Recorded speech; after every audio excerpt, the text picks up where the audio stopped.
Thank you. Thanks very much, Alicia, and thank you, Dr. Colleen Barco, for your words and putting yourself out there and pushing us a little bit on this important work.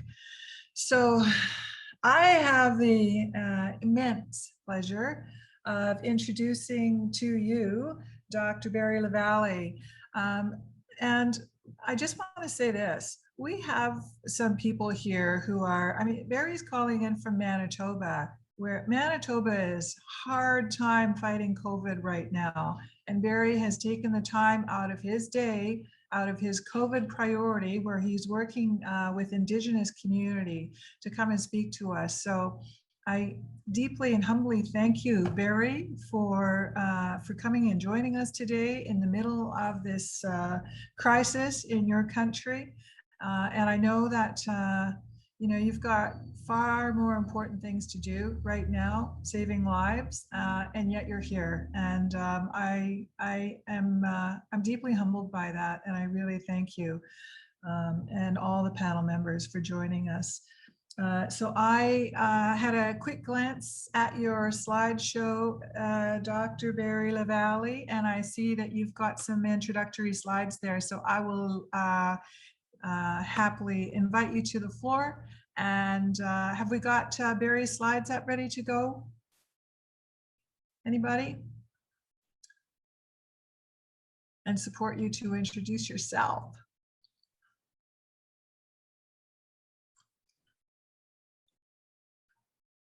Where's Barry?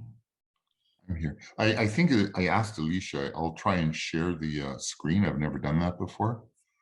But so let me give it a go.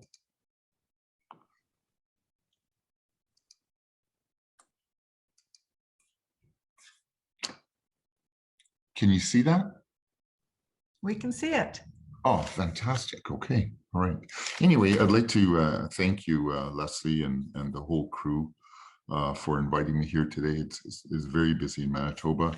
We're doing a lot of work at this point in time to try and bring the medicine, the vaccines to the homeless population in Winnipeg and other urban areas of Manitoba. And we're struck with the structural racism's ability to limit access, to limit time, and we're working very, very hard within the colonial system to ensure that there's equity in gaining access to vaccines for our cousins who live on the street. And in the areas where we come from in Manitoba here, we occupy the highest rates of hospitalizations, severe illness, ICU occupancy, and death. Even when we've taken vaccines at times. And it really speaks to the fact that the intergenerational violence experienced by ourselves, our mothers and fathers, our grandfathers, grandmothers, et cetera, impact to a degree the immune system and our ability to maneuver through this colonially constructed pandemic. So I'd like to acknowledge Elder Jerry Ullman for your kind words. You always have kind words to try and strike us to always be human. And to Charlie George for that beautiful song, thank you so much.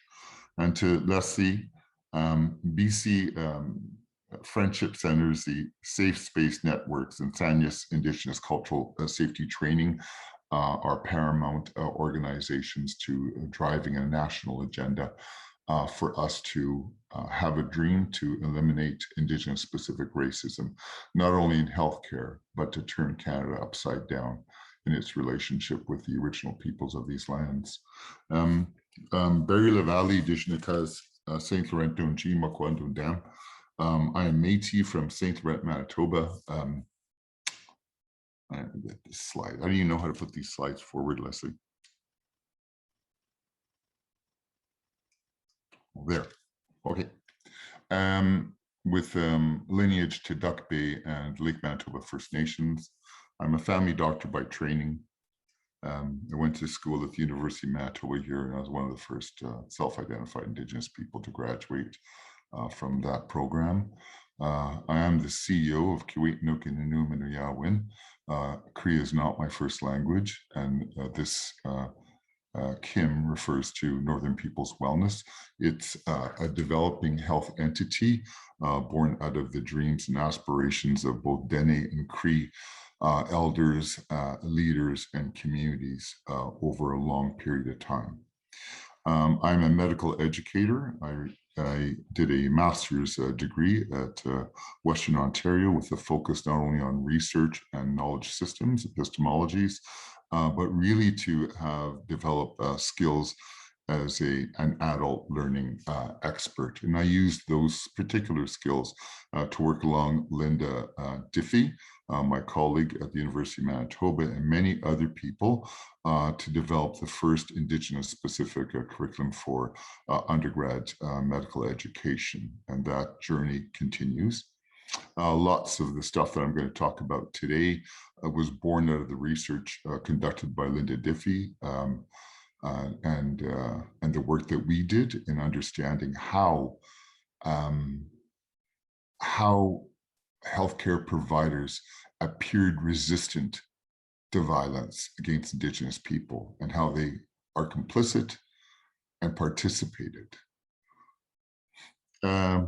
Research that I've done, I was really related to chronic kidney disease in First Nations communities and trying to understand the link to the high rates of chronic kidney disease in Northern Manitoba to ongoing violence against Indigenous women. And within that particular research, we really want to understand that at the point of conception that Indigenous women are under acute and chronic stress and violence, that can actually lead to evidence of chronic kidney disease at the 2 cells of a human being. That's the only logical explanation that we have with the high rates of dialysis needs. And we move beyond the deficit analysis models so inherent within medicine and nursing and other healthcare fields, and we look at context and make associations with context. I am an expert on how to expose Indigenous specific racism and its functions and how it meets its genocidal objectives in health.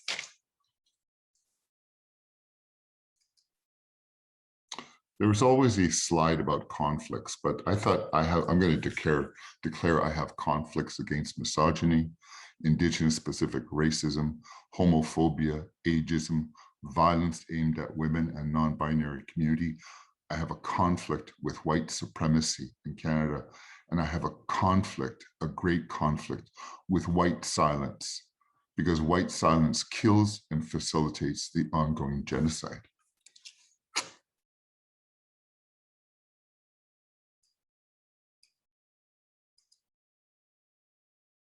Before I move on, what I'd like to do is I'd like to share with you some observations in light of the fact that 215 more bodies were discovered on our lands.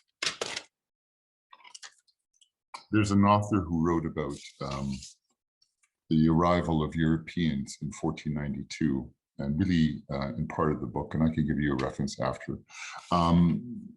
There's an estimated 30 to 100 million Indigenous peoples on these lands that died by 3 things: either diseases brought over by Europeans, state imposed starvation, or plain out murder. There's a site around, my wife and I, we went to New York and we just popped by the Twin Towers there. And I explained to my wife that it was interesting that the state was building like this great monument to 3,000 or so people. And no offense to the families of those people who were killed in that building, but not far from that site, there was a massacre in the tens of thousands when America was starting to develop. So I suggest to you that with 100 million people who've been murdered and slaughtered and starved on our lands, we can add 215 more bodies, and we will continue to add those bodies as we start investigating what's happened at the other over 100 sites of genocide through the Canadian government. One of the things that Elder Jerry spoke about, and it's really important to understand that, is about causing harm. So what I'd like to explain to you for this, the rest of this particular talk is that I want to apologize to the Indigenous participants who are watching. Some of the things I say may trigger you. I'm going to be very careful and be aware of that. Some of the analysis that I provide forward and the suggestions I provide really are for white settlers and non-white settlers to our lands. And I'll explain why that's actually important to do that in terms of your own progression as an ally to help us develop this coalition to end Indigenous specific racism in Canada.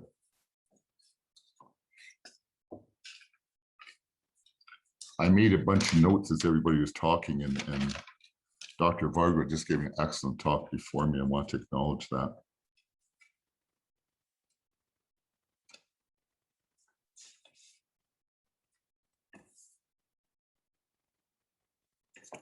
This talk I'm going to do is about disruption. The dismantling is something that you have to do.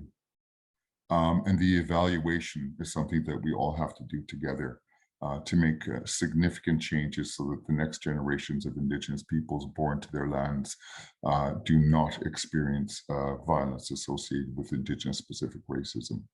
This is something we're all important in solving this problem. But I'll explain why it's very necessary to analyze white privilege in this talk. So many people know about colonization, why it's important, what does it serve for our understanding, what is privilege and its relationship to Indigenous specific racism, an odd relationship. And the third question is important to ask, do Indigenous peoples have privilege? Excuse me. Colonization has always served the needs, the wants, and the aspirations of white settlers to our lands. And so developing systems within Canada that reflect European values, aspirations, as well as oppressions were imported to our country. And so not only health, but education, justice, all of those kinds of things will never really serve our needs unless they actually are disrupted and they're reimagined and rethought and reapplied with accountability to First Nations people and other Indigenous peoples on these lands. What's really important for people to understand, and this is the part that makes a lot of settlers uneasy in their belly when I talk about this. If you have a sense of uneasiness or fear right now because of what's going to be said, then what I want you to do as an educational specialist is I want you to move into the pain and move towards it. This is where deeper learning about yourself, your family, and your origin is really important for you to become an ally. White privilege is the opposite side of a coin, of which is Indigenous specific racism. They appear inseparable when you analyze systems, anti-Indigenous interventions, coming to know oneself. The premier went half-mast for the 215 kids, which would never have been done before because the murders have been there. We find the bodies all over the place, and the system does not acknowledge that ongoing violence today. So the half-mast, I was a bit touched by that, but that doesn't go far enough. So privilege is a socially acquired phenomena. So over here in Manitoba, when there were refugees flew to America and they were crossing by foot over into Canada, the analysis was quite interesting in Manitoba.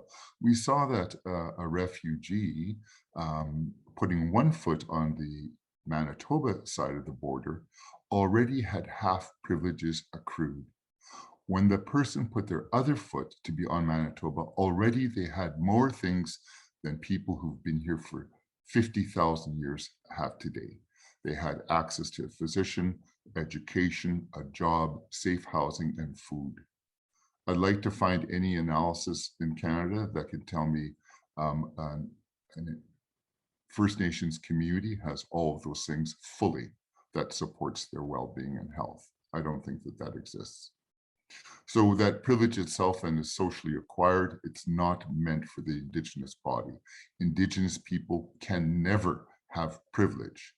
They can have resources, but they can never have privilege, because privilege is bestowed by the Canadian government and all of its workings onto people that they deem real Canadians, like settlers. Okay.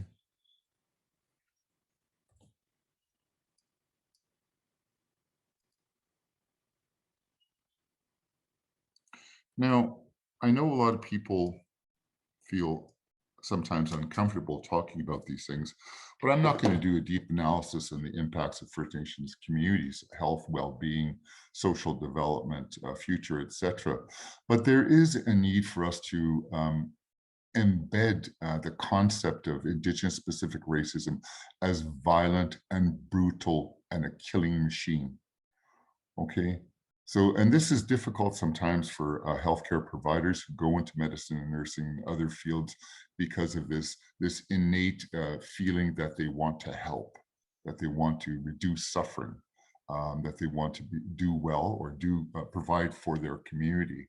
And so we live in a world where you become a physician, you take the Hippocratic Oath, and then you can partake in genocidal activities. While you might not execute the final blow to kill an Indian, we all participate in genocidal processes, and it's our job to become aware of how we are complicit and to stop it. So, the threat of death is constant for Indigenous people when we walk on our land. Death from police, from jails, from healthcare systems that ignore our suffering. We are dismembered, we're dismissed, and we have no treatment for pain or suffering. And Sanya's cultural safety training has itemized that one stereotype about pain. I'm in pain, but really I'm an addict, that kind of thing. But what's really important to understand here and to have a deeper analysis about is what happened to Joyce Echaquan. She was made to suffer brutally before she died. And she was aware of that. She thought of her family, her husband. She wanted out of there. She knew she was under threat and she died. That's nothing about cultural safety or cultural humility, my friends. That is purely racist brutality against an Indigenous woman who was suffering. And the same goes for, other community members who suffered in the healthcare system, and there are many. I also thought that, like Joyce Echaquan is a big, she's like a galaxy of one big star, and then there are millions of other stars of episodes of racism that we actually can't see, we don't hear about. This is quite voluminous in its activity at this point in time. The other thing is that what's the impact? Racism, Indigenous-specific racism, contributes to long-term and intergenerational oppression. And the case of the chronic kidney disease is an example of that. But I also want to propose that Indigenous people can be considered refugees on their own land. And I've said this before, that if we take all Indigenous people, we send them to the Pacific and then to the Atlantic, and we have thousands of boats, and we ask people to get on the boat just for a little trip, and then we go beyond the international borders and we turn around and we send a message to Justin Trudeau and the prevailing colonial leaders, and we say, we are refugees. Many of us don't have doctors. We're dying sooner than other people. We have lots of chronic diseases, highest rates of most things that are colonial constructed. We don't have good homes. We don't have access to food. We don't have access to good water, and we're treated poorly when we go into the colony. I wonder if Justin Trudeau would declare us as refugees and then provide those 5 things once we step back on our land, to have access to health, education, safety, food, and opportunity. And it's a question that I'd like you to pose to yourself in terms of what you're learning at this gathering.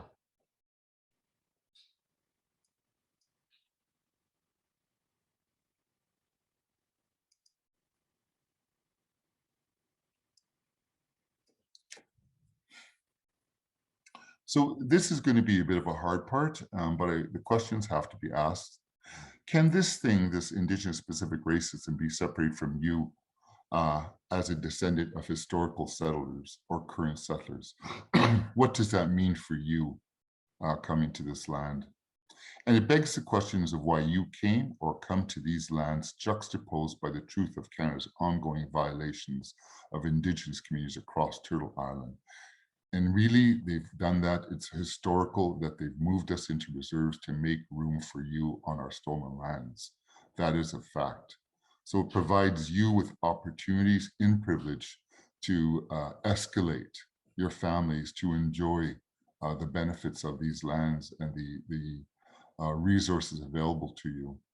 I told the medical students that I worked with, I said, one generation ago, our parents and grandparents thought we might die. And for you, 5 generations ago, your white ancestors knew you'd be propelled into a medical school. That's the difference between who we are. So this is one of the questions that I'd like you to consider as we move forward.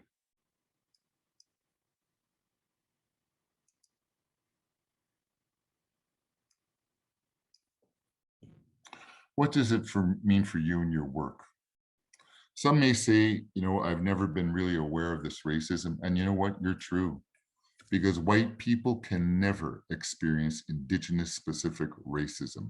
Because experiencing racism is a holistic response. It includes emotional, cognitive, spiritual, historical. Everything about we as Indigenous people is offended by racism. And you, living and born into privilege, can never. It doesn't mean you're bad, but that's the way the state has created the world we live in, so that you go blindly day to day in your world and work and never see what happens to the people in downtown Vancouver.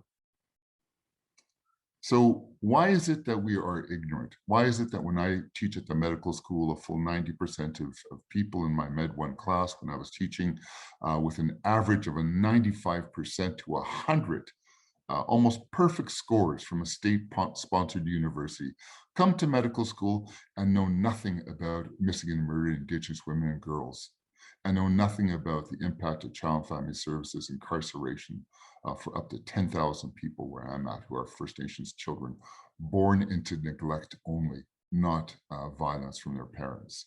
How is it that you don't know that?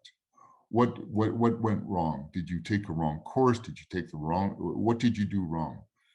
But really, the ignorance that is pervasive at this point in time is sponsored by the state, and it has a purpose. So it's not like you come here today under this conference and get blown away by what you're going to hear. There is a purpose for you to remain and to keep ignorant as you move from day to day in your life. And that purpose really is the land. You cannot separate living or dead Indigenous people from the land. And that's not a philosophical statement, but rather that capitalism and colonialism want our land continually, and they rape it repeatedly in different areas. And we have evidence of that across Turtle Island. So we are in the way of white accumulation of our lands. And so Shireen Razak states that the white settler is compelled to move to the dead Indian grave. At the same time, the settler kicks dirt at the grave, because there's this thing that goes on in the settler that says, I know something's wrong. I know something's wrong. I got to find out. I'm afraid to, or I don't want to, or the system won't allow me to discover the truth. So the purpose then is really, in many ways, about money. It's about power. It's about capitalism. It's about, in 1492, someone, quote unquote, discovering this island and claiming it under the Catholic Church laws. questions we ask about what we can do in emerges and different other areas like that, we can learn and practice anti-Indigenous racism activities, and we can hold each other to accountable. We can hold each other into the spatiality that we grew up in, a racist spatiality that says, I can't see Indigenous peoples as human. Therefore, I don't need to treat pain. Therefore, I don't need to believe them. Therefore, their life is not important today. And you have to move that spatiality into something very, very different. And I'll speak about that on the opposite side of the coin, about how Indigenous spatiality doesn't allow policing and other kinds of services in there. A central question, a larger question, higher level question, and I know there were lots of questions about kind of competency-based things to try and address Indigenous specific racism. But the question is really about Canada's responsibility in all of this. What is Canada's responsibility, and how does it address Indigenous specific racism? Canada currently is on a bit of a mission to try and develop policies and practices with a national consortium of people who are gathering. I'm sure some of you have been there. So there's something going on.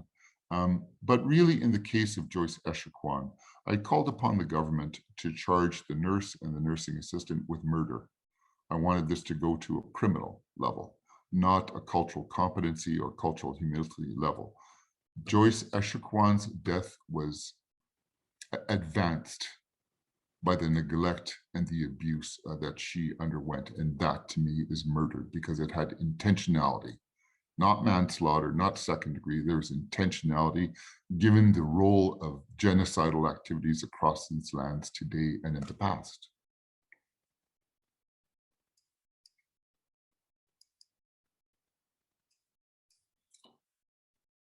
This is an important slide.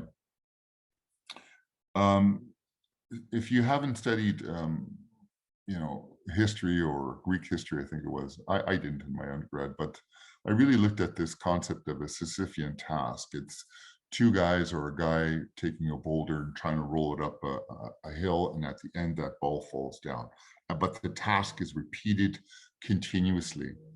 And in most, when we started analyzing racism at the University of Manitoba, we realized that some settlers might have seen us as the Sisyphean task. And you see it in the Judeo-Christian offices that try and help people on the street. Let's try again. He went back drinking again. Let's not give up on him. Let's not give up on him. But there's a Sisyphean task that we have to contend with, and that's never being human on our land.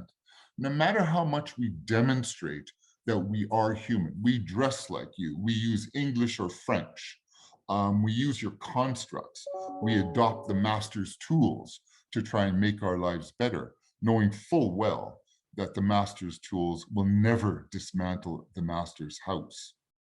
And that's important to understand.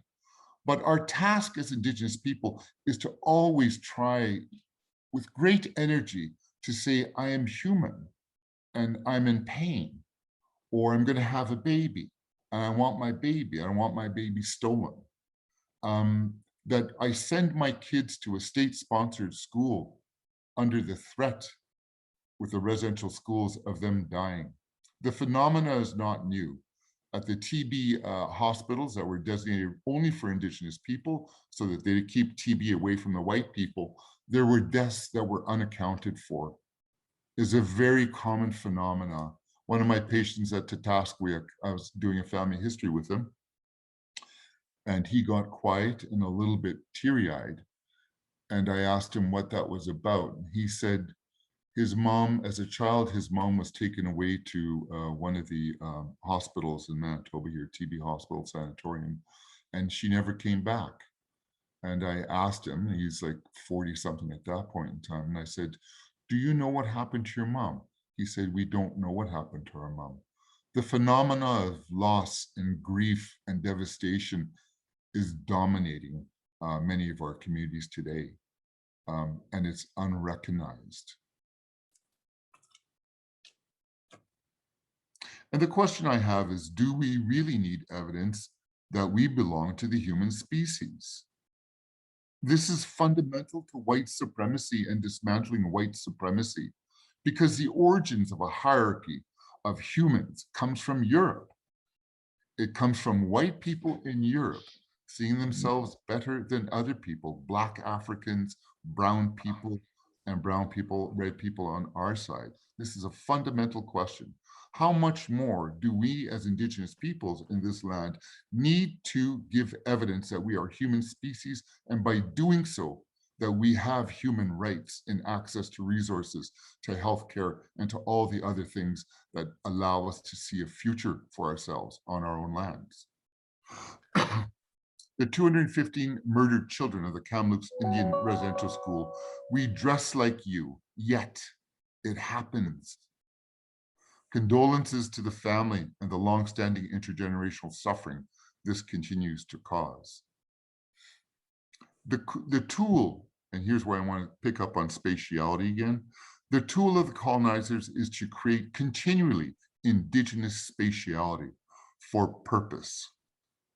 So policing have a hard time coming to a house of Indigenous people who need help. Somebody having a heart attack and an emerge might be considered an alcoholic gastritis rather than a cardiac event.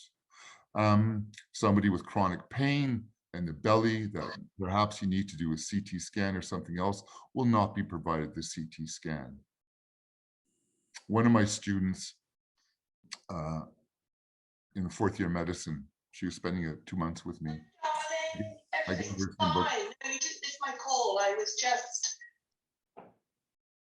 I gave her some textbooks to examine Indigenous specific racism. And I said, what experiences have you had? And she said nothing. I didn't say anything. About a half an hour later, she started crying. And she told me about a story in Med 2 here at the University of Manitoba.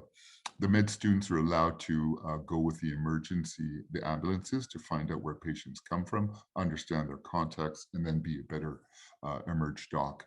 She went to a small, well, a two-story house in north part of Winnipeg that had skinny little stairs, and so you couldn't bring the gurney up there. But the call was about a young woman who refused to get off the bed. And so the two white attendants with this medical student, this Métis medical student, went up into the room and saw a woman about 18 on the mattress on a floor. The younger white attendant became really angry with her and threatened her and said, if you don't get off the bed, I'm going to drag you down the stairs. I'll put you in the ambulance there. And so he actually touched her. At that point in time, her boyfriend or husband, I don't know that detail, asked him to stop. He said, I'll carry her down in his socks into the winter, and took her to the ambulance. At that point in time, her boyfriend asked, can I ride in the ambulance and give the history? And he was told that he'd have to find some way there. And he claimed, he said, or he noted that I have no money, so can I please go in the ambulance? And they refused him. So this medical student observed the behavior of these two providers to this young Indigenous woman who had a hard time standing up. They were angry that they couldn't get an IV in. She probably had peripheral shutdown. They were quite angry that her body was not behaving. Fortunately, they got to Seven Oaks General Hospital here in Winnipeg. They waited for a diagnosis with the medical student. The doctor came out and said this woman had had a ruptured ectopic pregnancy. The reason she couldn't get out of bed was because she didn't have enough.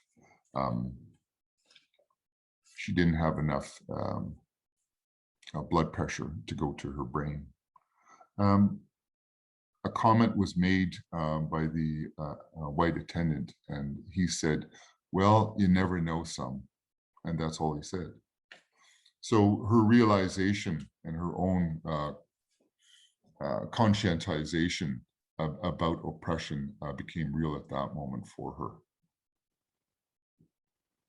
So spatiality then is socially constructed, as is privilege.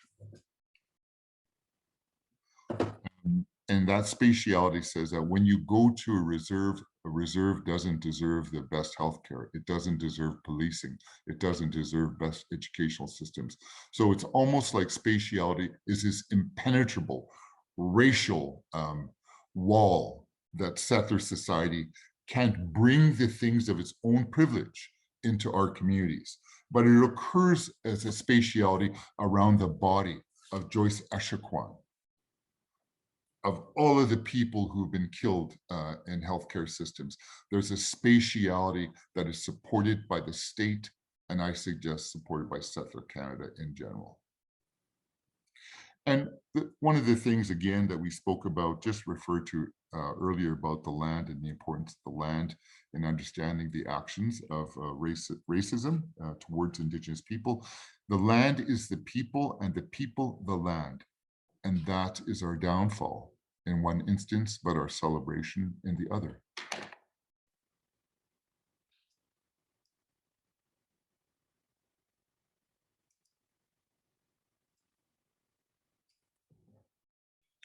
There were some questions that came up on board about white introspection and praxis. And really, I can't guide you on what you need to do. I'll be very truthful, because I don't know what it's like to have that kind of privilege in the circles that you move in.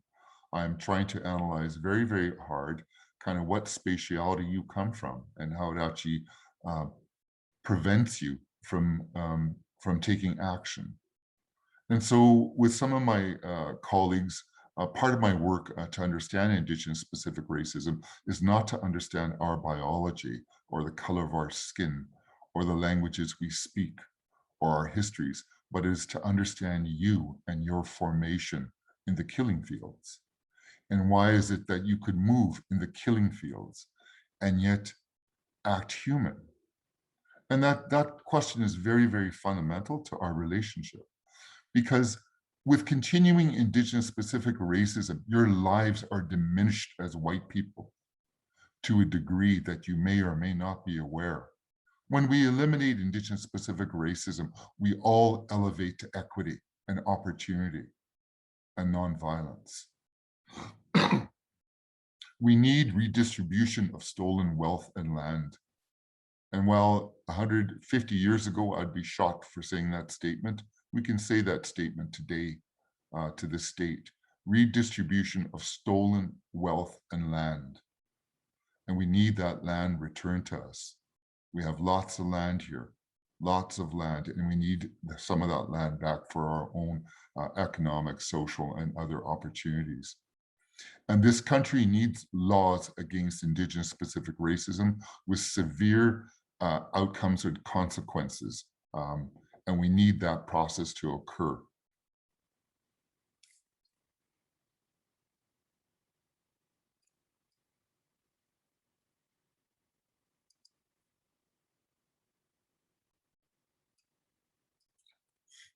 The central question, as we move through the days, are you prepared to speak up to the truth? And are you prepared to take action? Are you prepared to talk truthfully at the Sunday tables, where your uncle or auntie says things that are racist against Indigenous people, or says things that are bad against women, or promote violence? Are you prepared to say this is unacceptable and to hold people account? And we don't have to do it violently. All you have to do is ask somebody, explain to me what you mean by that statement.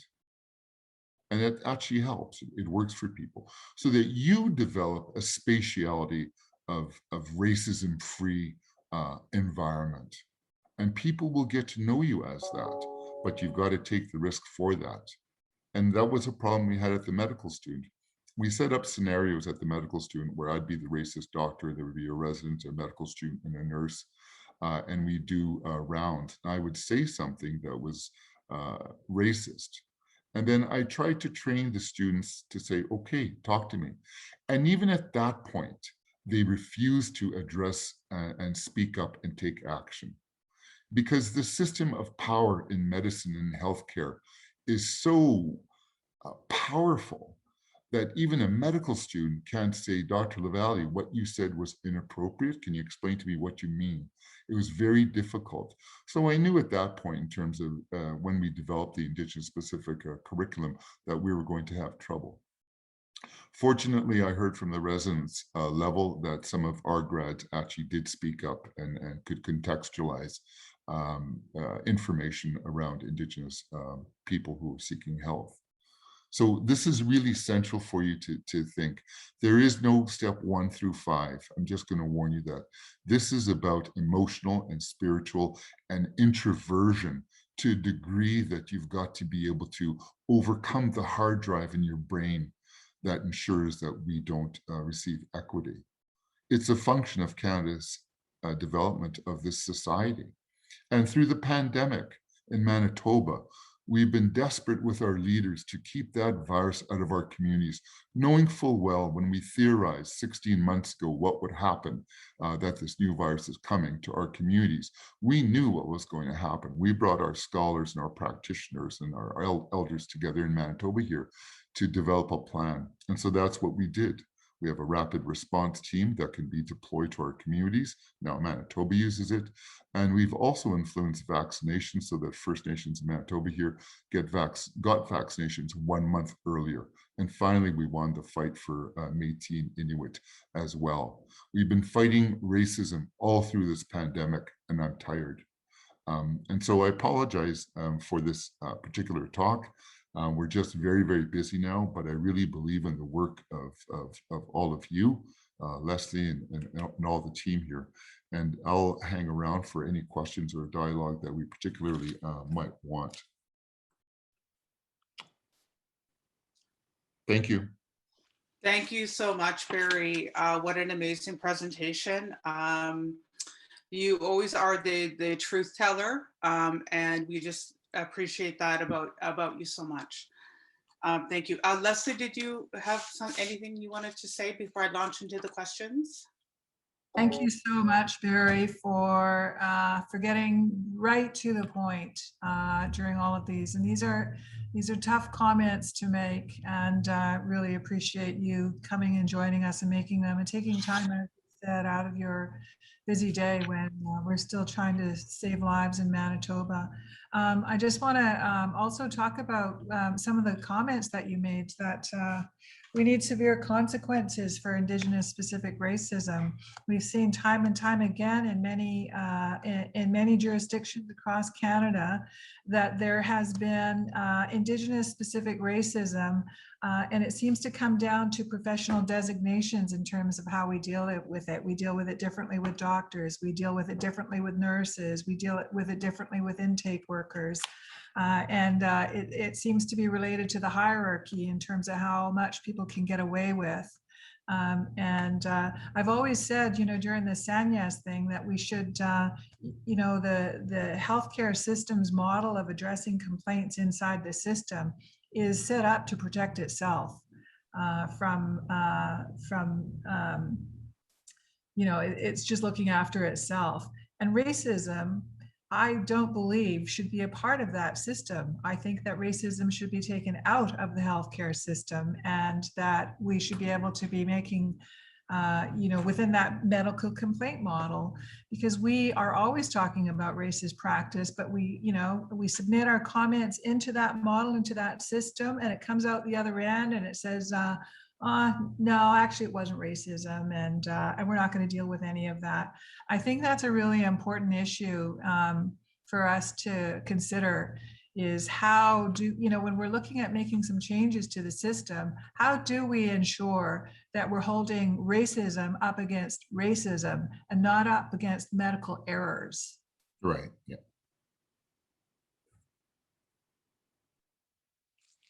Hi, Leslie. So Barry, we'll just launch into the questions here. We have a few. The first one is, my biggest challenge in taking action is concerns that I am drowning out the voices of Indigenous people. By speaking up so loud, I do not want to remain quiet, and I do not. I also do want to provide space to Indigenous people if they want to speak up themselves. I usually ask them, but I also don't like to put people on the spot like that. How do I find the balance? That's a great question, and it's a challenge that we have across Canada. So I think the important part about being an advocate to the truth of what happens to us as people in this country is that the relationship you have with the local Indigenous communities. They will offer you the guidance on how to speak up, when to speak up, if you should speak up, and how to speak up. Now, we know that it's easier for white faces, white people, to talk about things to white people because they feel less fearful. But, you know, one of the things I might suggest is that we all work on way deep inside us to seeing Indigenous people as human. Okay, it's very, very difficult because a hard drive is there to tell us to actually work as if we're not fully human. But the relationality that you develop with local Indigenous people and other people will keep you in line to make sure that you're doing what you need to do. But keep on it. Take the risk, okay? And I'm talking about taking the risk in white circles.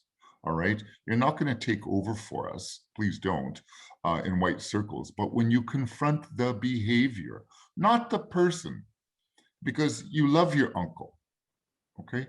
You know, I love my dad, and he was as brown as hell, but he grew up in like a French residential type thing, and he learned to hate himself.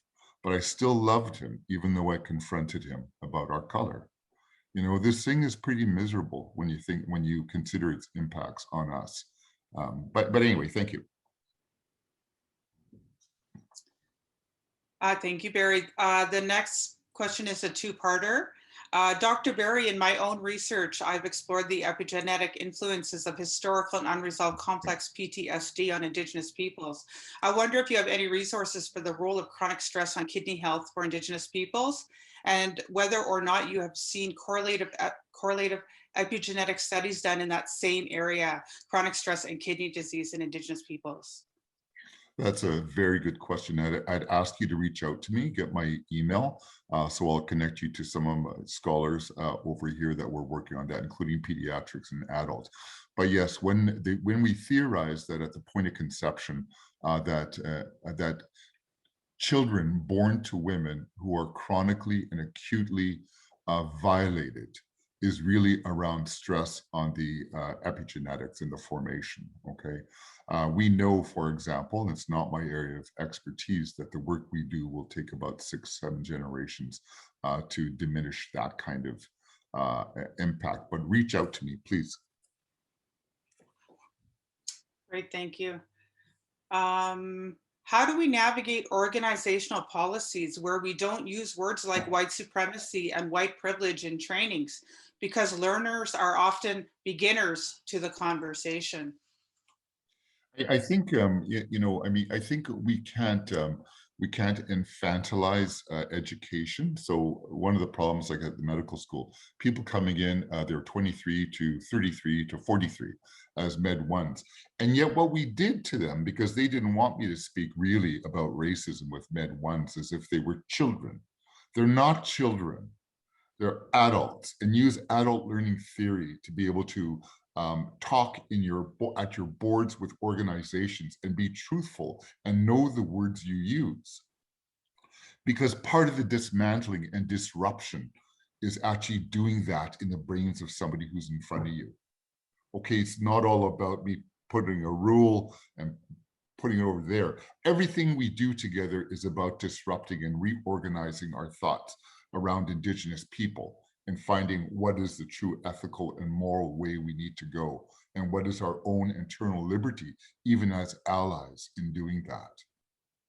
Okay, so I want, for my talk, I want you not to think too much of competencies like step 1 through 5. I want you to think of introspection for you and how you provide that opportunity for other people to develop their own anti-racist spatiality in not only their personal but professional work. Thank you. Dr. Barry, how do you think whiteness studies would be received in Canada, or is it too soon yet for that level of analysis? No, I say go for it across Canada, up, north, south, everywhere. whiteness needs to be studied, because we've been studying you. Okay, listen, we've been studying you for decades. You don't even realize it. We know your moves. I know more about white people than white people know about themselves. That sounds crazy, but it's a necessary skill for us to survive on our lands because it is violent. I know your laws. I know how to go into a hospital. I know how to dress you. I know how to use English. If my parents were alive today and they heard what I've just said, they would think I'm a stranger, but I've adopted English and the techniques to convey as part of a cognitive process to interrupt racism. And this is not me. My mom and dad would never recognize me. Well, because I'm bald, but the words that I use, okay? So just, I hope you can understand that. Thank you. What is the best way to speak up against white silence? Hey, you know, my friends, even with your best friend who may be white and they say something, just practice asking them to clarify what the statement means. And if they try and joke, then you got to make a decision about if that's really your friend, if that's really who you want to be associated with. We're not going to get away from racism in a generation, because that racism can seep into our minds as well. And that's not to let you off the hook by any means, but we experience lateral violence because when we look in the mirror, we see the image that you want me to see of who I am, but I am not. And I ask you to look in the mirror every day and ask yourself, am I the ally that I should be and want to be? Okay, that's the one intervention for us to be able to dismantle the thing in our mind that makes violence against women almost normal, to make violence against Indigenous women as part of what Canada is. So we have a lot of work to do there. Great, thank you. Should we stop trying to convince people that we are human and instead accept that they will never stop harming us and instead prepare ourselves for the daily battles with racist settler colonialism? I feel that we need to be very careful to not have our time stolen by white settlers who will distract us with offers of committee seats and well-paying jobs where we spend our days making colonial systems look less colonial rather than making real change. Personally, I'm trying to find a balance between paying my bills, truth-telling, protecting fellow Indigenous peoples from racism. I'm exhausted. Me too. Thank you. Me too. Yeah. Why is it that we actually need to dismantle racism that's aimed for our bodies? It sounds really crazy, guys, okay? So the real opportunity here for our white allies, non-white allies, is you have a lot to learn and you have a lot to commit to. Because I'm a doctor, and now I have to spend most of my time, rather than addressing health outcomes for Cree and Dene people where I work, now we receive almost daily reports of significant violence occurring in healthcare systems. So now I too have to spend my time trying to hold systems accountable. Why can't the systems hold themselves accountable to that is the real question. Why are you not actioning the policies that you already have, right? So there's more work to be done in there between an active racism and poor outcome for an Indigenous person and justice. So justice is really important. And that's why I believe we should bring the criminal system into play with some acts of racism, especially that lead to dismemberment, heart attack, no dialysis, death, all these kinds of things. You have to remember that we're not locked into some fantasy world. This was always intended to kill us. From 1492 on, the whole state, the development of all these states, was to kill the Indian because the Indian was never seen as human. In Brazil, in emerging Brazil under Portuguese colonization, a fellow went to a house that had boards in front of the house, and there were pieces of organic material. And he asked the owner, what is that? He says, oh, he says, every once in a while I go out and kill a few Indians. Then I just dissect them, strip their meat, I dry it, and I feed it to my dogs, so that when I go out on a trip to kill Indians, my dogs know what the meat tastes like.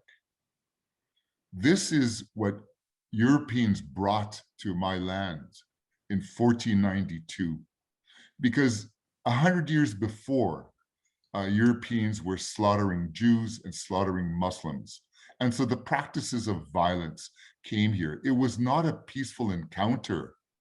There are brutal people who came to our lands and did brutal things to us.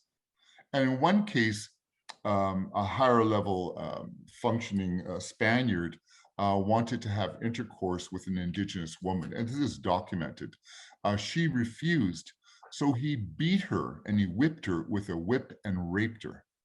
And when he finished raping her, his comment, the scribe put down the comment, she's as good as a whore in Madrid. So when you think about missing and murdered Indigenous women and the orchestrating of how to kill Indigenous women, it has at its origin almost at the point of contact of Europeans to our lands. You got to remember that. Hi, Barry, for those hard truths. Thank you for your observances of truth, treating Indigenous people as human.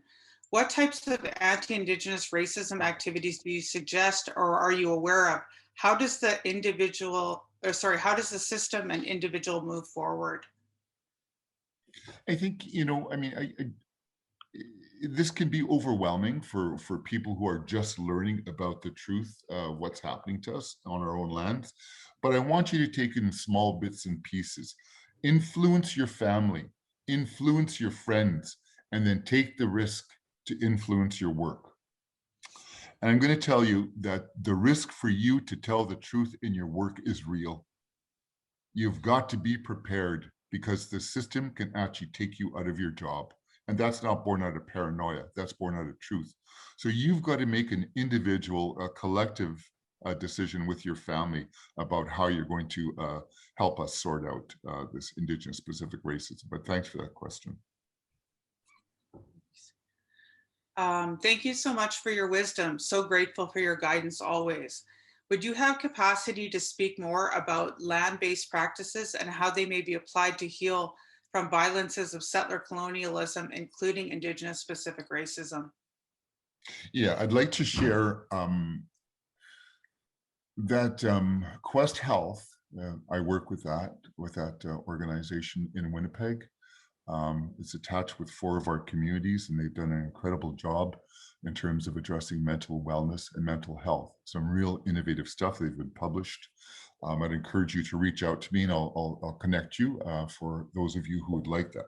But one of the things we did was that during one of the outbreaks in far northern Manitoba, in Shamattawa, actually, it was very difficult for the public health nurses to do contact tracing, because people had lost their memory, significant amounts.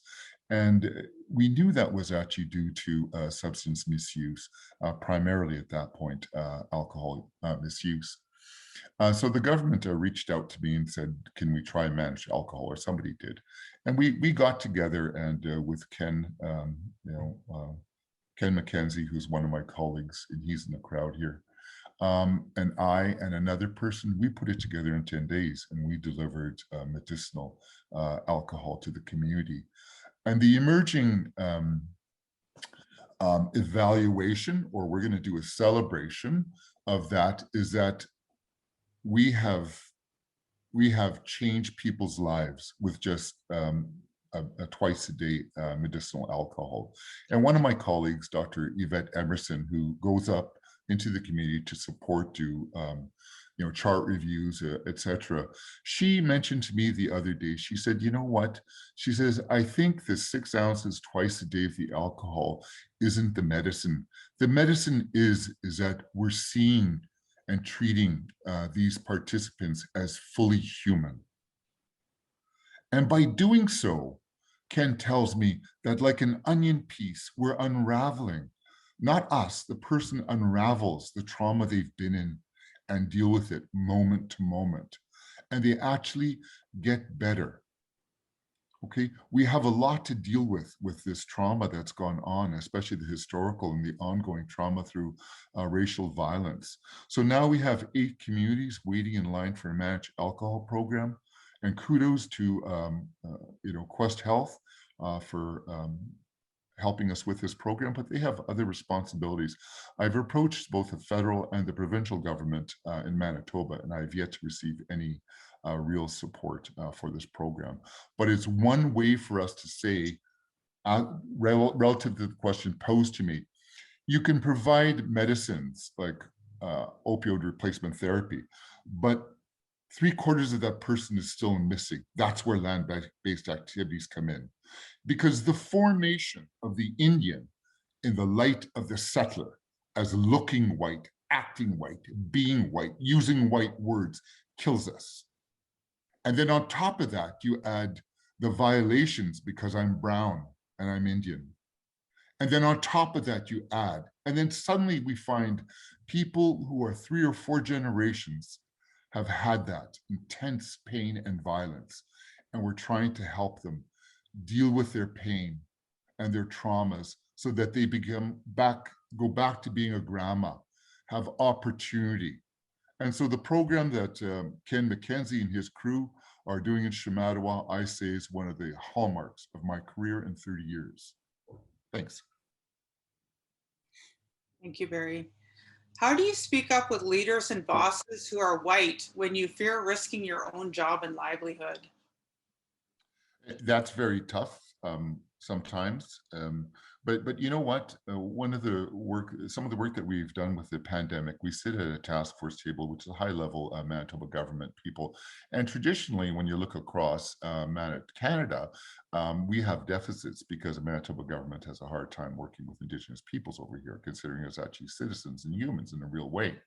But we've been at that table for 16 months. It's probably taken 6 months out of my life to be there with all that, the white smiling faces of racism. White smiling faces of racism, and to try and deal with that leader to bring them to a point of conscientization where they realize that their one action of sending an email off can either improve health outcomes for Indigenous people or not, or keep status quo. And so the question is very interesting. So now the Manitoba government, part of it is actually giving us power to make decisions over Indigenous people. We had a meeting yesterday. I'm still trying to process it, but it is, there is a way. And because remember that everything like Foucault, everything is power, right? We manipulate and go through power, but courage can kill power, okay? So remember that your boss is human. And that when you address the need, you're going to his or her humanity. And if they choose to use power to oppress you or to eliminate you, there's not much you can do for that. Wise words. Thank you, Barry. What recourse do we take when we have a healthcare system that is not interested in changing policy, except piecemeal changes? Locally, they have modified the menu items to be more culturally relevant, but that does not address the systemic racism issues at hand.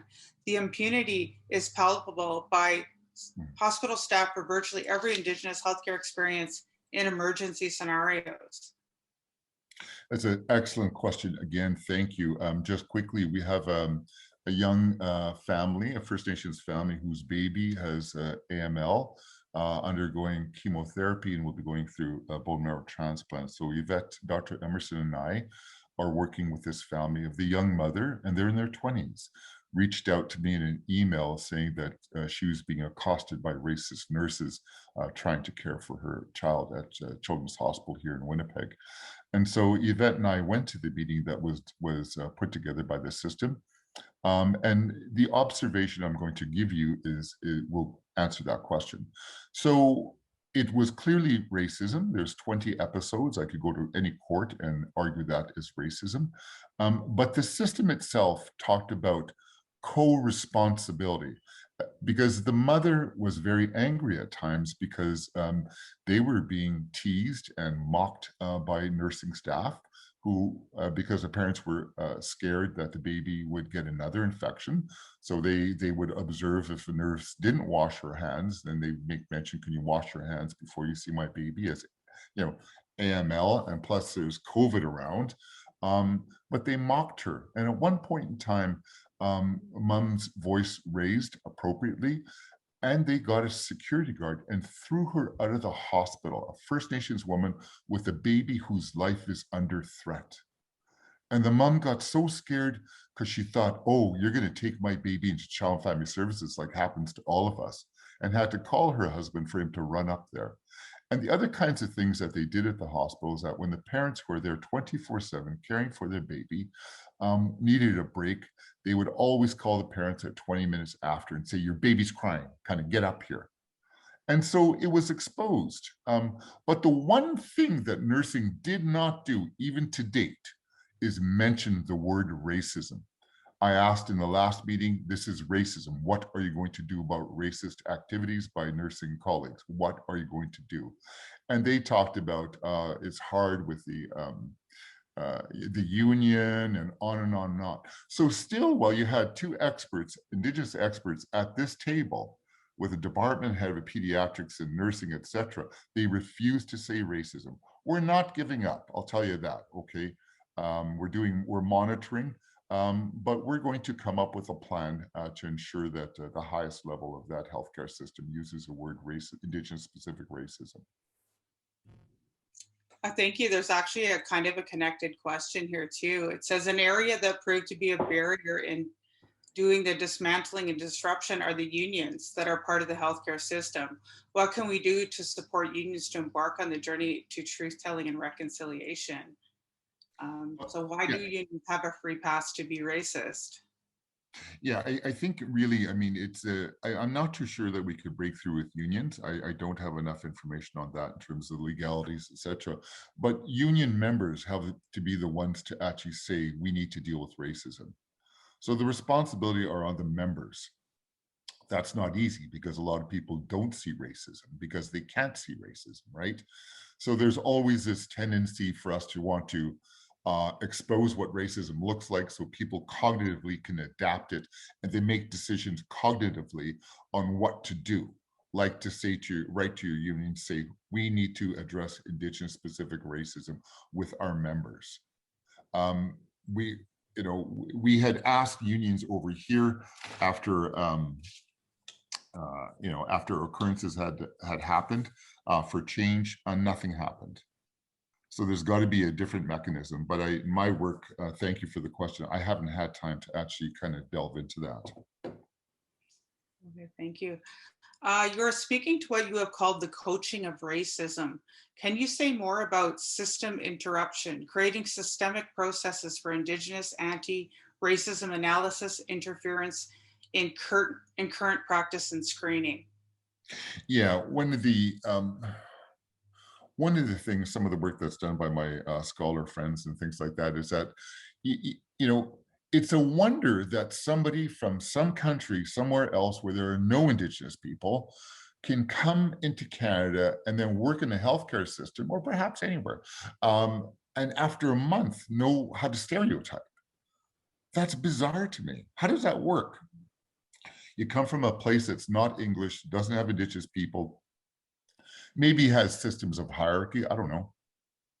But within a month, you come over here and you know how to say, we're drunks, we're lazy, we're not smart, we don't care about our kids, we're loose people, all of those kinds of things. Where do you learn that? And what we observed with the data, some of the data from the Sanish Cultural Safety Training, was that a system of coaching occurs where it could be eyes going up. So if Mrs. Beardy comes in with pain again, and she's come to emerge 3 times, someone's eye might go up to the actual provider who's going to see her, so that you are actually triggered to be able to not believe Mrs. Beardy, or you're triggered not to order that CT scan. So that there's a behavior that occurs in systems where we communicate with small gestures. and little words, like you talked about microaggressions. Microaggressions are damaging to Black people in America, and they're damaging to us. And one of my colleagues was saying that the aggressions that babies experience causes their neurobiological brain development to become impaired and prepare us to become diabetics, chronic kidney disease, single parent families, suicidality, and all of those kinds of things. This is serious stuff. So really what we've started to do is we started talking about, I worked with like 1,000, maybe 200,000 doctors, and to develop in their cognitive way a spatiality where they actually had the strength to make decisions and call things out as it went. And that's where, as far as I got when I was at the university. Great. How do you address coworkers who do not like us using the word white? They are offended when we call them white settlers or white people. Someone has suggested some alternative terms here: people of privilege, people of dominant culture, people of means, super enfranchised, people of colonial complexion, smiley face. Well, all of those other definitions to me mean white, okay, in this society. White people have to actually become comfortable with identifying their racial origin. I am Métis from St. Laurent, Manitoba. I have ancestry to Lake Manitoba First Nation and Duck Bay First Nations, period. Now, in order for us to interrupt racism, you must claim and make your racial identity known. By doing so, you actually tell the truth about the privilege that you have and what you're doing with that privilege and the resources from that privilege. You must call yourself white. And for people who don't, they're on their journey to actually to be called white without feeling offended. Right. I have 2 white ancestors. I'm not ashamed of that. You know, I mean, come on. Yeah. Thank you. Building on some similar questions, how do you deal with people who refuse to acknowledge white supremacy, white privilege, racism as a legitimate issue that demands attention and individual and collective work to address? We can't change people, but such rhetoric is harmful to the work to dismantle racism. Sorry, Nancy, what was the question again? Oops, sorry, I just moved it. Sorry. No, it's okay, it's here. Building on some similar questions, how do you deal with people who refuse to acknowledge white supremacy, white privilege, racism as a legitimate issue that demands attention and individual and collective work to address? We can't change people, but such rhetoric is harmful to the work to dismantle racism. Kind of partially already answered that, I think. Sure, yeah, you know, I mean, white supremacy occurs during the pandemic as well. You know, the premier of this province made mention the other day and that 70% of the people who are hospitalized did not get their vaccines. So he said, it is our individual responsibility to get vaccinated to change this wave. That is a paraphrase. But what his lack of analytical skills understood was that white supremacists can influence this pandemic in a negative way by having their singular white privilege interrupted because I want you to wear a mask. I want you to wash your hands. I want you to get a vaccine. I want you to stay away from crowds. And it's an interesting observation that this white premier here in Manitoba made that particular statement. Poor people have no singular power, really. Okay, and then there's the other people. There are episodes of recent of newcomers to Canada where we see dusts of viruses coming from. So we as Indigenous people with the highest rates of hospitalizations are lumped in with people who have excessive white privilege, believe in white supremacist ideologies, about, you know, being independent of the government, maybe holding guns, you know, that kind of stuff going on. So I'm going to say to you that if people are resistant, move away from them. Don't waste your time. There's a lot of work we have to do. And what we can't make this happen, this Indigenous specific racism, it's not about white people all the time. Okay, you've got to remember on the equation that we're dying because of white supremacy and white fragility and all those kinds of things. So you've got to do a lot of work to dismantle that. But there are going to be people who don't want to or can't And those are the ones that we've got to diminish their ability to influence others. Wonderful, thank you. So we just have 4 more questions here, Barry. I'm curious how you might approach an Indigenous person upholding white systems and causing further harm because they're using these systems as a way to gain power. With the truth only. It's very difficult because we have cousins, certainly who are working in white systems that, and this happened like with our supporting the family with a child with AML. We heard those kinds of words that that an Indigenous participant is kind of trying to calm the white person down so that we don't have to examine the truth. But really, in those particular cases, I think people need to be called out for what they're doing. The truth needs to be told because it's more important. This work is more important than one person. This work is important for a large, large community. So I say, fear not, ask questions. Questions don't hurt. And that's all I say. Great. As Indigenous peoples, patience kills us. How much longer do we remain patient while white leaders who make decisions about us are so slow to wake up and see what's happening? We need to change the status quo, have white people demand Indigenous peoples have governance over themselves. Absolutely. The Main Street Project on Main here in Winnipeg, we had a consultation the other day and they wanted to reconciliation. So finally I said, on my part, I said, blow the building up, get rid of all the people in there who've been taking care of our cousins who live on the street, and let's start afresh. And so we represent 80% of the people who are homeless here in Manitoba, then 80% of the resources and power should go to us. You represent 20%. Let's start there. And I told this fella, I said, 250 children were murdered.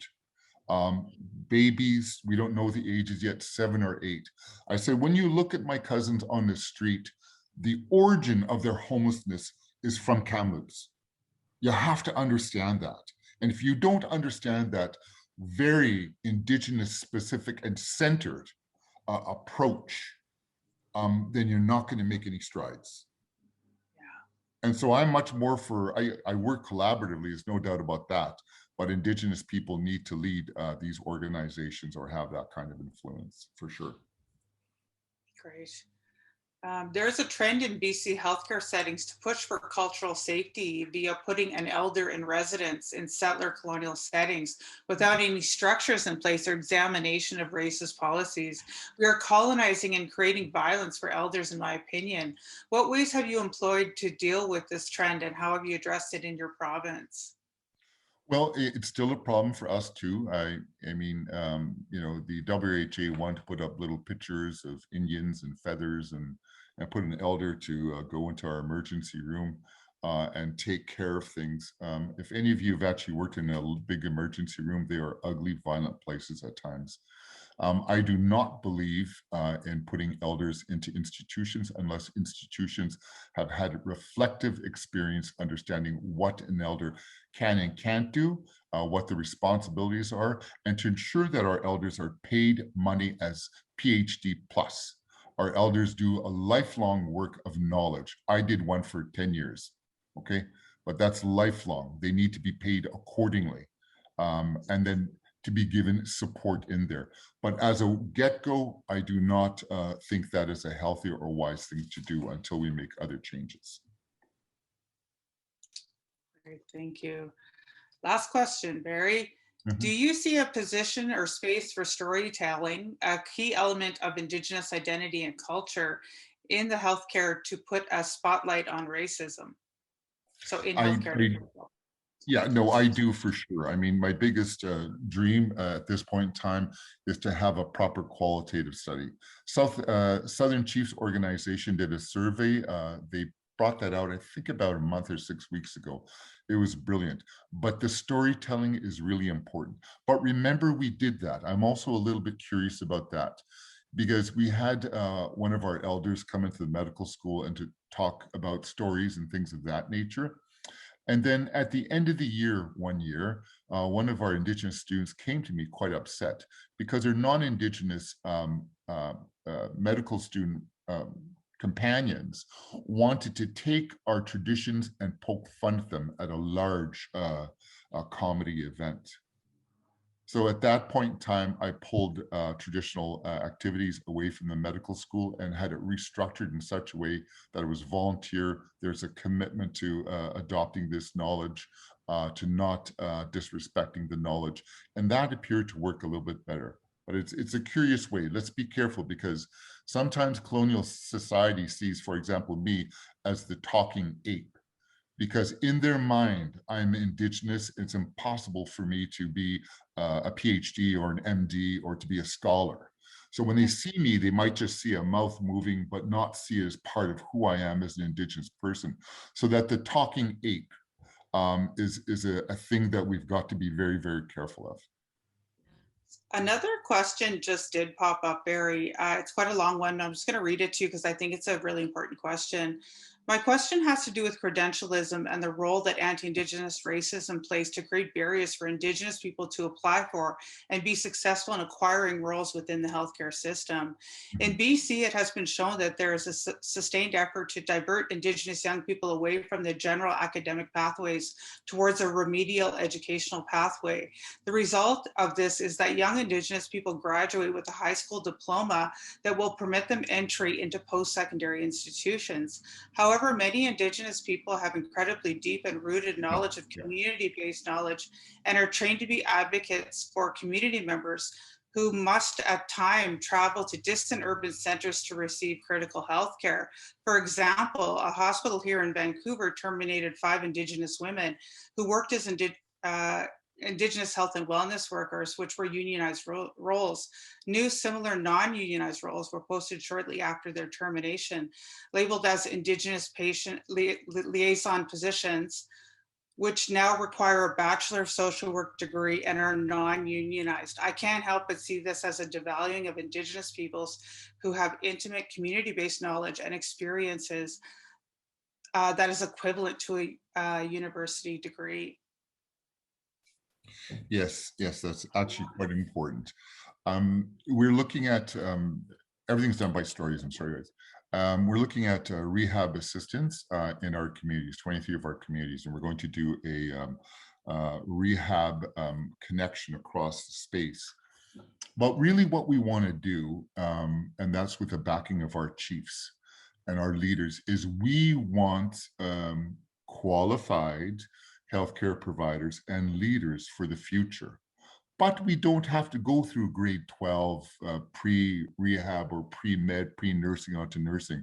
There's other ways of curriculum that we could deliver to communities called micro-learning, where people could develop skills as they need. Let's face it. I mean, you know, just because Indigenous people aren't graduating at higher rates from grade 12, who the hell wants to go through that brainwashing anyway to be a settler in this country? The educational systems do not meet our needs. Any university across this country do not meet our needs as Indigenous people. We have a ways to go.